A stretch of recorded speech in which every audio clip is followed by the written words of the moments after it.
ഒരു മിഠായി കാരണം ഇന്നലെ മാർക്കറ്റിൽ ഇൻവെസ്റ്റേഴ്സ് കോടികളാണ് കൊണ്ട് കളഞ്ഞത്. ഇതിലൊരു രസം എന്താ വെച്ച് കഴിഞ്ഞാൽ, ഇന്നലെ നമ്മുടെ നരേന്ദ്രമോദി ഇറ്റാലിയൻ പ്രൈം മിനിസ്റ്റർ മെലണിക്ക് ആ പണ്ടത്തെ മെലഡി മിഠായില്ലേ അതൊരെണ്ണം കൊടുക്കണ വീഡിയോ റിലീസായിട്ടുണ്ടായിരുന്നു. അപ്പോൾ ഇത് കണ്ടിട്ട് ഇൻവെസ്റ്റേഴ്സൊക്കെ മെലഡിയുടെ കമ്പനി തപ്പിപ്പിടിച്ച് പോയി, എന്നിട്ട് ഇൻവെസ്റ്റ് ചെയ്തു.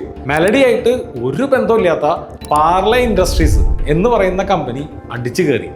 എന്താ സംഭവിച്ചതെന്ന് വെച്ച് കഴിഞ്ഞാൽ, പാർലെ ഇൻഡസ്ട്രീസ് എന്ന് പറയുന്നത് ഒരു കൺസ്ട്രക്ഷൻ കമ്പനിയാണ്.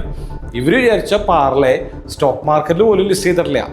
അപ്പോൾ ഒരു സ്റ്റോക്ക് എന്തിനു വാങ്ങണം, അല്ലെങ്കിൽ എന്താണ് ആ കമ്പനിയുടെ പ്രൊഡക്റ്റ്, ഇതുപോലും അറിയാത്ത ഇൻവെസ്റ്റിങ്ങിലേക്ക് എടുത്തു ചാടുന്ന ലക്ഷക്കണക്കിന് ആൾക്കാർ നമ്മുടെ നാട്ടിലുണ്ട്.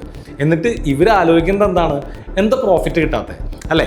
സോഷ്യൽ മീഡിയയിൽ എന്തെങ്കിലും കണ്ടതുകൊണ്ടോ ആരെങ്കിലും എന്തെങ്കിലും പറഞ്ഞു കേട്ടുകൊണ്ടോ ഇൻവെസ്റ്റ് ചെയ്യാൻ ഇറങ്ങുന്നവർക്ക് ഇതൊക്കെ സ്വാഭാവികം.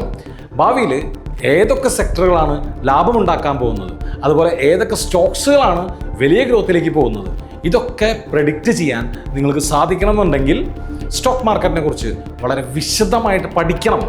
ശരിയല്ലേ? എന്താണ് നിങ്ങളുടെ അഭിപ്രായം? താഴെ കമൻറ്റ് ഇടുക.